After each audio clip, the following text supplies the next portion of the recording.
leads me into all the truth. Alors, homme de Dieu, la dernière fois quand vous étiez en train de parler des imperfections qui se trouvaient dans les Écritures, alors vous aviez dit comme ça que Paul a dit le péché est dans la chair. Oui. Paul a dit le péché est dans la chair. Et pourtant, celui qui a eu à pécher la première fois, c'est Satan, mais il n'avait pas le chair. Mais comment on peut définir le péché à partir de ce moment?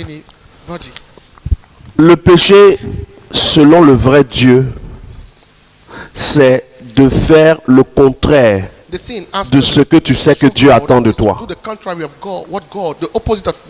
Si, est-ce que manger un fruit est mauvais? Pas du tout. C'est pas mauvais. Manger une mangue, Du tout. une pomme, Non. ce n'est pas mauvais. Mais si tu es chez toi à la maison, que tu dis à ton enfant, la pomme que j'ai mise sur la table, faut pas toucher, et que tu viens, il est en train de manger, qu'est-ce que tu lui fais? Tu le punis. Tu le punis. Et ça, mais c'est parce qu'on veut parler en style. Tu as le beauté que le punit. On a su, c'est pas parce qu'on est maintenant dans le monde, on dit de ne plus frapper les enfants. Nous, on nous a frappé, puis on est bien. Tu le prends bien, tu lui montres que demain, quand tu vas parler, il ne doit plus faire ça. Oui ou non? Tout à fait. Mais est-ce que manger une pomme est mauvais? Non. Mais pourquoi tu punis ton enfant s'il mange? Parce que tu lui as dit de ne pas toucher. Il a désobéi. C'est pareil que le péché. Le péché, c'est simplement ce que Dieu nous dit de ne pas faire, que nous faisons. Et il y a ce que Dieu ne veut pas qu'on fasse de manière universelle, qui concerne tous les hommes. Et il y a ce que Dieu ne veut pas que certaines personnes fassent de manière particulière. Il y a des gens, par exemple, qui ont reçu de Dieu de ne jamais regarder la télévision.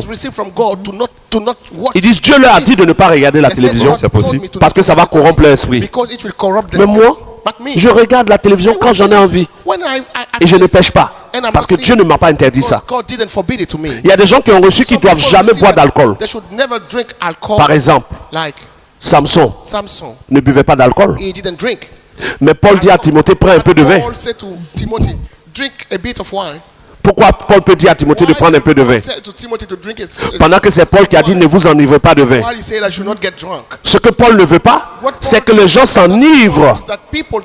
Mais Paul qui a dit à Timothée de prendre un peu de vin, celui qui a dit, ne vous enivrez pas. Donc, le vin pouvait être pris.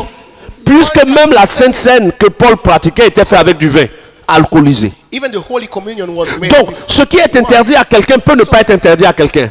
Mais de manière générale, comme dans tout royaume, il y a des lois qui sont imposées à tous et qu'on respecte nous tous. Tu ne voles pas, tu ne vas pas chercher la femme de quelqu'un. Il y a des lois précises qui sont là, qui n'ont pas changé. Mais il y a des lois spécifiques que Dieu te dit à toi. C'est à toi qu'il te l'a dit. Et si tu enfreins, tu pêches. Donc si Dieu te dit par exemple de ne jamais insulter quelqu'un, que quelqu'un même t'insulte ton père et ta mère, que tu insultes, tu as péché. Si Dieu te dit de ne pas regarder la télé, que tu regardes la télé, tu pêches. La télé n'est pas un péché, mais toi tu pêches. Donc le péché, c'est la désobéissance à ce que Dieu dit. Où était la Bible quand Adam et Ève ont péché? La Bible n'existait pas. C'est même pas. Où était la loi et les prophètes? Non plus, Mais n'existait pourtant pas. ils ont péché. Quel a été leur péché? C'est la C'était la désobéissance. Désobéir à ce que leur père leur a dit. Et le péché ne change pas jusqu'à aujourd'hui. C'est la désobéissance à ce que Dieu dit.